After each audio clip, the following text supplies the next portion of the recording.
மக்களங்களை பாராட்டி விட்டார்கள். கல்விமான்கள் என்று சொன்னார்கள், அறிவாளிகள் என்று சொன்னார்கள், ஆய்வாளர்கள் என்று சொன்னார்கள், எல்லாமே சொன்னார்கள். இங்கு உங்களுக்கு தருவதற்கு என்னிடத்தில் சகோதரர்களே, இந்த மூன்று சாராரையும் பாருங்கள். ஒரு சாரார் நிறைய தான தர்மங்கள் செய்தவர்கள், இன்னொரு சாரார் மார்க்கப்படி செய்தவர்கள், மூன்றாவது சாரார் என்ன, போர்க்களங்களிலே போராடி உயிர் நீத்தவர்கள். அல்லாஹ் மறுமை நாளையிலே விசாரணையை தொடங்குவதற்கு முன்னதாகவே அல்லாஹு தாலா மூன்று சாராரை அந்த இடத்திலே கூட்டுகிறார். ஒரு சாரார் தான தர்மங்கள் செய்தவர்கள், இன்னொரு சாரார் மார்க்க பணி செய்தவர்கள், இன்னொரு சாரார் அல்லாஹ்வுடைய பாதையிலே போர் செய்தவர்கள். இந்த மூன்று சாராரையும் அல்லாஹ் அழைக்கிறான். அழைத்து அல்லாஹ் தாலா கேட்கிறான், தான தர்மங்கள் செய்தவனை பார்த்து அல்லாஹ் கேட்கிறான், நீங்கள் எல்லாம் என்ன செய்தீர்கள்? யா அல்லாஹ், நன்மையை எதிர்பார்த்து உன்னுடைய பாதையிலே தான தர்மங்கள் செய்தோம், ஏழைகளுக்கு உதவி செய்தோம் என்று அவர்கள் சொல்லுவார்கள். அப்பொழுது அல்லாஹ் அவர்களை பார்த்து சொல்லுவான், நீங்கள் செய்த செயல்பாடு சரிதான், ஆனால் உங்களுடைய எண்ணங்களோ எனக்காக செய்வதாக இருக்கவில்லை. மக்களிடத்தில் நீங்கள் மதிப்பை மரியாதையை எதிர்பார்த்தீர்கள், அதை மக்கள் தந்து விட்டார்கள். மக்களுக்காக நீங்கள் செய்த ஒரு செயல்பாட்டுக்கும் அதற்குரிய மரியாதையை உங்களுக்கு மக்கள் தந்து விட்டார்கள். எந்த நோக்கத்தின் அடிப்படையில் நீங்கள் அதை செய்தீர்களோ அந்த நோக்கம் உங்களுக்கு உலகத்திலே நிறைவேற்றி விட்டது. இனி நான் இங்கிருந்து உங்களுக்கு தருவதற்கு எதுவும் இல்லை. மலாய்க்காமார்களை பார்த்து சொல்வான், இந்த கூட்டத்தை தூக்கி நரகில் போடுங்கள்.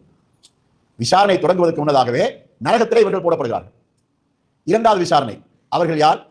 மார்க்க பணி செய்தவர்கள். அவர்களை பார்த்து அல்லாஹ் என்ன கேட்கிறான், நீங்கள் என்ன செய்தீர்கள்?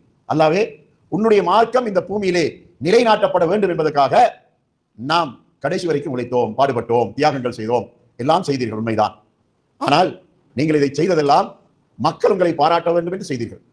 மக்கள் உங்களை பாராட்டி விட்டார்கள். கல்விமான்கள் என்று சொன்னார்கள், அறிவாளிகள் என்று சொன்னார்கள், ஆய்வாளர்கள் என்று சொன்னார்கள், எல்லாமே சொன்னார்கள். இங்கு உங்களுக்கு தருவதற்கு என்னிடத்தில் எதுவும் இல்லை. மலாய்க்காமார்களை பார்த்து சொல்வான், இவர்களை தூக்கி நரகில் போட்டு விடுங்கள். இந்த இரண்டு சாராரும் இந்த பணியை செய்து கொண்டு உலகத்தில் வாழ்ந்து கொண்டாவது இருந்தார்கள். தர்மங்கள் கொடுத்தவர்களோ மார்க்க பணி செய்தவர்களோ அதை செய்து கொண்டு வாழ்ந்து கொண்டிருந்தார்கள்.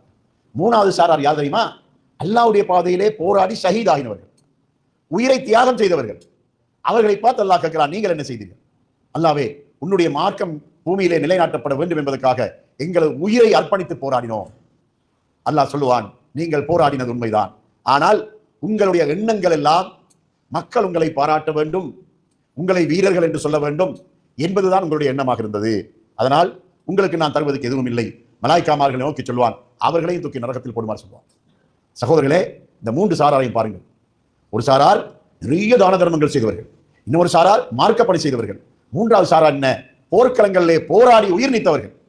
அல்லாஹ் இவர்கள் ஒவ்வொருவரையும் பார்த்து என்ன சொன்னான், உங்களது உள்ளத்தில் தூய்மை இருக்கவில்லை, எனக்காக என்று நீங்கள் செய்யவில்லை, அதனால உங்களுக்கு நான் தருவதற்கு எதுவும் இல்லை என்று அல்லாஹ் தாலா அவர்களை மறுமை நாளையிலே நரகத்திலே இந்த மூன்று சாராரையை தூக்கி எறிந்ததற்கு பின்னால் தான் அல்லாஹ் விசாரணையே தொடங்குவதாக நபி ஸல்லல்லாஹு அலைஹி வஸல்லம் சொல்லி காட்டுகிறார்.